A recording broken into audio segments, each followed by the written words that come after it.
Grabe, nakakagulat. Jano Gibbs umamin na sa ginawa niya sa kanyang papa. Patuloy pa rin ang pagluluksa ng mga local celebrities sa naging tragic death ng veteran actor na si Ronaldo Valdez.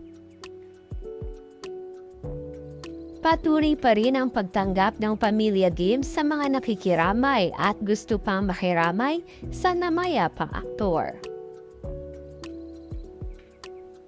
Halos lahat din ng nakasama ni Ronaldo sa showbiz ay dumalaw at nagbigay ng tribute sa aktor.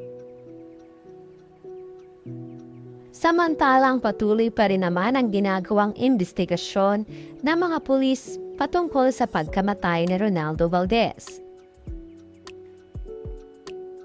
Sa naging initial investigation, sinasabing gumamit ng baril ang aktor na naging sanhi ng kanyang pagkamatay.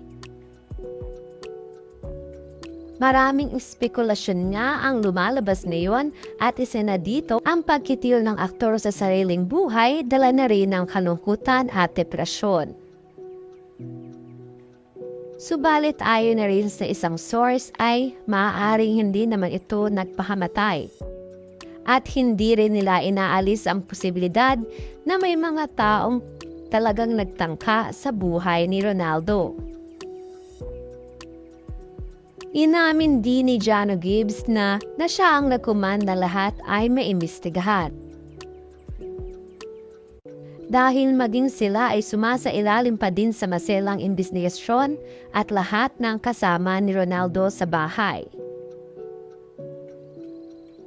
Maging ang mga kamag-anak ni Jano Gibbs ay isinasailalim din sa investigasyon, lalo pat isa si Jano sa kauna-unahang nakaalam at nag-report ng pagkamatay ng ama.